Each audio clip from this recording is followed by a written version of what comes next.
សួស្តីបងប្អូនទាំងអស់គ្នាមកភ្លក់រសជាតិជាមួយនឹងខ្ញុំទាំងអស់គ្នាគឺថាមាន់ដុតហើយមាន់ដុតនេះគឺសាមញ្ញតែរសជាតិឆ្ងាញ់មែនទែនជាមួយនឹងទឹកជ្រលក់ពីររសជាតិបងប្អូនដំបូងយើងទៅបេះស្លឹកក្រូចសើចដែលនឹងខ្ញុំដាំនៅក្នុងចក្រានបាយបងប្អូនបេះ 4-5 ស្លឹកសិនមកហើយយើងលាងបន្លែស្និនណាបងប្អូន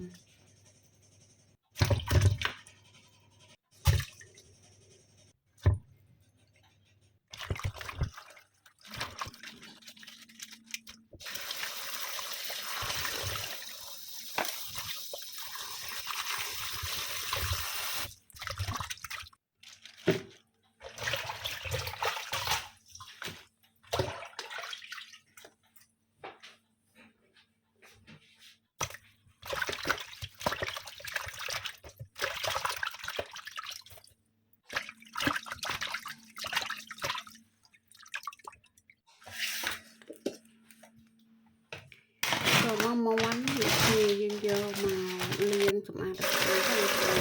បងប្អូនខ្លះគាត់អត់លាងទេតែសម្រាប់ខ្ញុំទឹកពីចឹងទៅដើម្បីស្អាតល្អព្រោះមានរោមខ្ទេចខ្ចីបងប្អូនយើងបេះបោចទាំងអស់ទៅ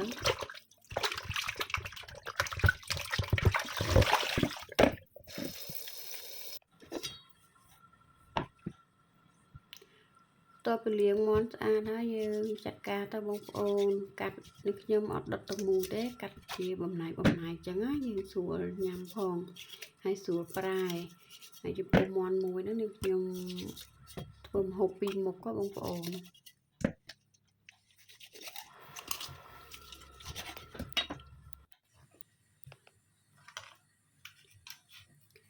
បន្ទាប់មកយើងយកមាន់ដែលយើងកាត់ហើយហ្នឹងបែងចែកទៅ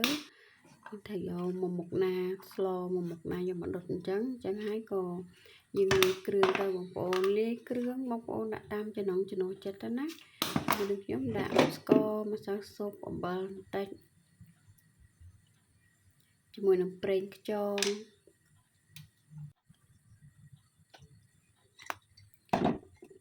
ហើយថែម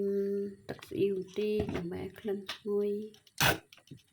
ទឹកត្រីបន្តិចដាក់តិចទៅបងប្អូនព្រោះយើងដាក់ច្រើនមុខហើយខ្លាចវាប្រៃណាហើយនេះខ្ញុំដាក់ទឹកពីងប៉ោះបន្តិចណាបងប្អូនមានទឹកម្ទេសក៏បានហើយច្បល់ជាមួយនឹងស្លឹកក្រូចសើចដែលបេះបាញ់មិញណា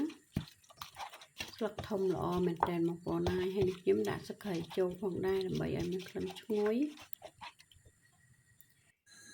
យើងលាយគ្រឿងផ្សំចឹងហើយយើងចាក់ប្រេងឆាចូលល្មមទៅបងប្អូនហើយយើងដាក់ដុតទៅណាដុតបងប្អូនមើលឲ្យអាសាមើលឲ្យប្រែបន្ទាប់ពីដុតមកទុកមួយឡែកនឹងខ្ញុំមកដាក់បុកទឹកត្រីហើយទឹកត្រីនេះនឹងខ្ញុំយកទឹកដោះគោមកជំនួសជាមួយនឹងស្ករបងប្អូននឹងខ្ញុំបុកពីរមុខបុកទឹកត្រីដាក់ទឹកដោះគោនឹងខ្ញុំញ៉ាំហើយបុកទឹកត្រីកោះកុំគឺសម្រាប់ធ្វើឲ្យខ្ញុំទៀបម្ទេសចូលផ្នែកមកចិត្តពេកកូនផងខ្ញុំបងហើយបងប្អូនហើយម៉ែកំពុងថតមកទៀតដងកាមេរ៉ាធ្វើម្ហូបនេះខ្ញុំអត់ចង់ឲ្យចូលទេបងប្អូនខ្លាចមុខនេះខ្ញុំខ្ទាតអីលើចឹងណា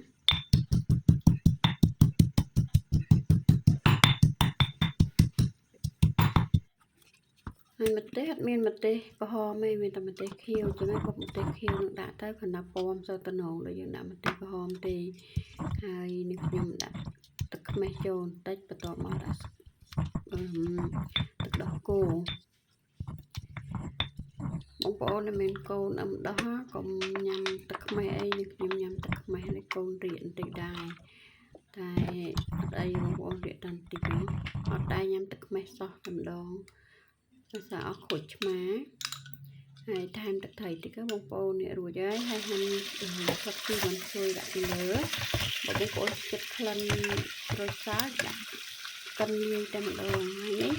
មាន់វាអាសាប្រែបងប្អូនបើសិនជាអត់បានផុយយើងចាក់ទឹកល្មមតិចទៅហើយ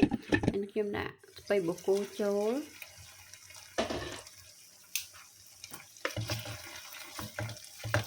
ដោយសារស្ពៃបូកគោឆាប់រលួយហ្នឹងចឹងខ្ញុំស្រង់ស្ពៃបូកគោចេញហើយយើងប្រែមាន់ត្រឡប់ទៅត្រឡប់មកបងប្អូនកុំឲ្យទឹកខ្លោច ក្លិនឈ្ងុយមែនតើបងប្អូនហើយវិធីដុតនេះសាមញ្ញមែនតើបងប្អូនណាដុតរបៀបណាខ្លះនឹងខ្ញុំដុតតែបែបនេះបងប្អូន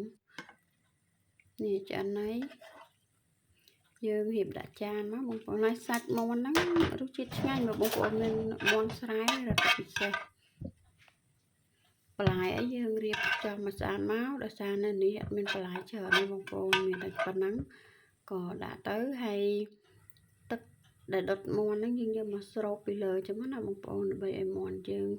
មានសំណើមហើយរសជាតិឆ្ងាញ់ផងដែររួចហើយបងប្អូននេះទឹកជ្រលក់មានពីររសជាតិមានទឹកត្រីកោះកុងម្ទេសខៀវហើយជាមួយនឹងទឹកត្រីទឹកដោះគោ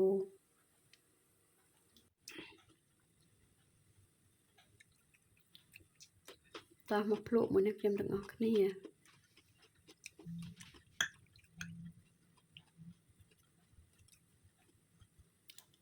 ឆ្ងាញ់បងប្អូនហើយខ្ញុំលាយគ្រឿងហ្នឹងស្ទើរបន្តិចក៏ថែមស្ករតាមក្រោយបងប្អូន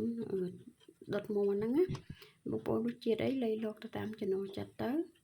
វីដេអូហ្នឹងមានតែប៉ុណ្្នឹងទេណាបងប្អូនចាំជួបគ្នាវីដេអូក្រោយៗទៀតណាបាយបាយ